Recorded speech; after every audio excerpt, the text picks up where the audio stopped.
Bem-vindos a mais uma aula desta semana.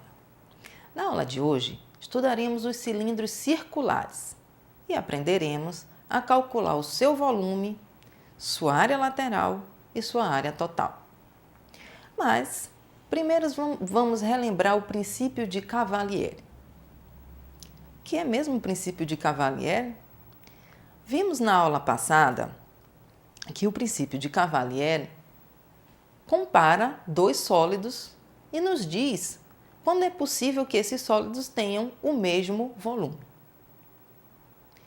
Então, dados dois sólidos de mesma altura, situados sobre um mesmo plano, se toda vez que interceptarmos esses dois sólidos por planos paralelos ao plano da base, encontrarmos seções de mesma área, então esses dois sólidos possuem o mesmo volume.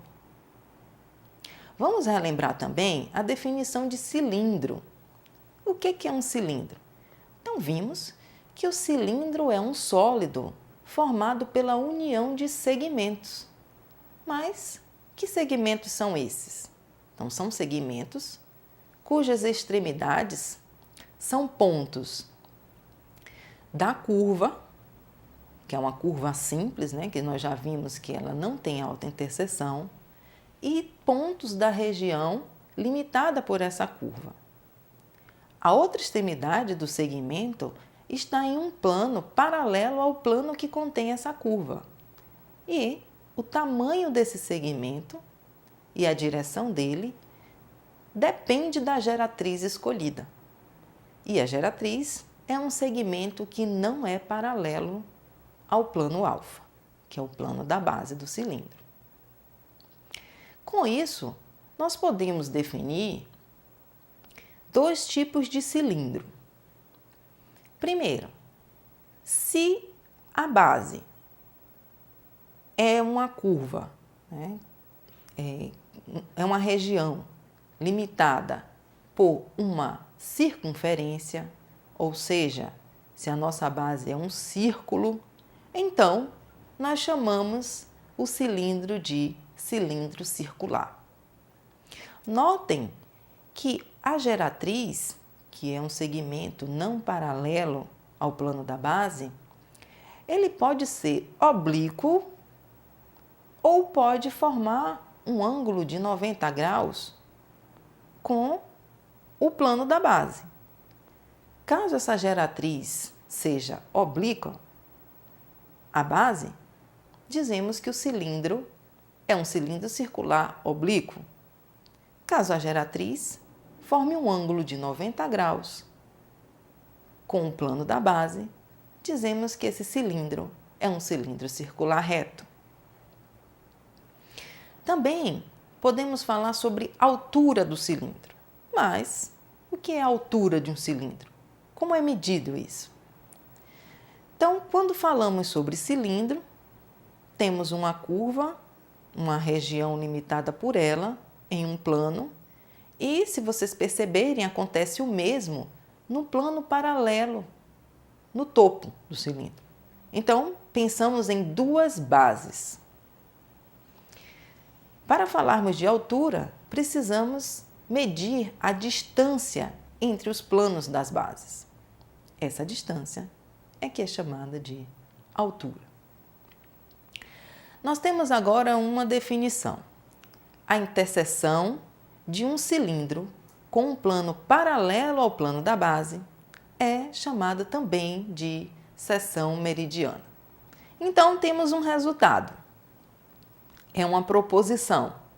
Toda seção meridiana de um cilindro possui a mesma área que a base do mesmo.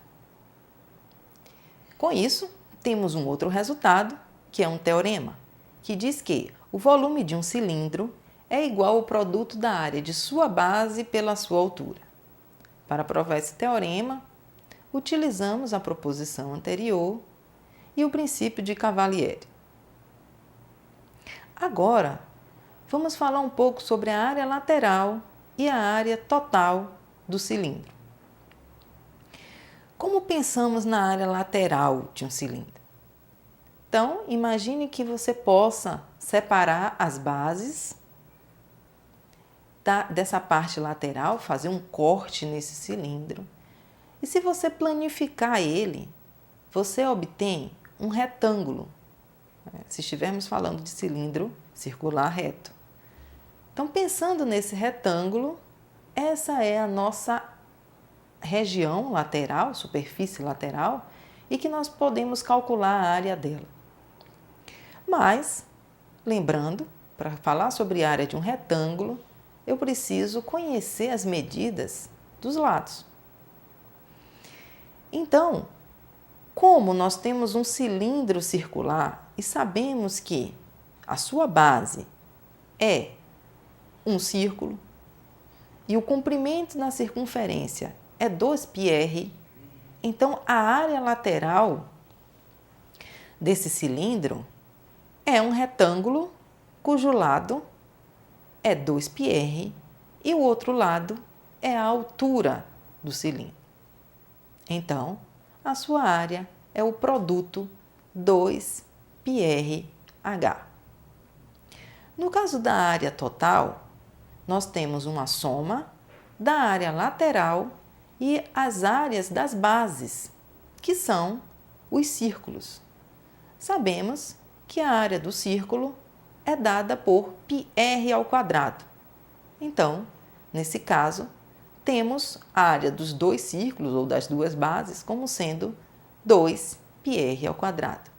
Então, a área total do cilindro é a área lateral, 2πrh, mais a área dos dois círculos, que vai me dar 2πr².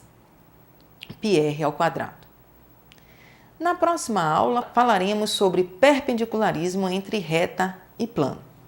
Até a próxima semana.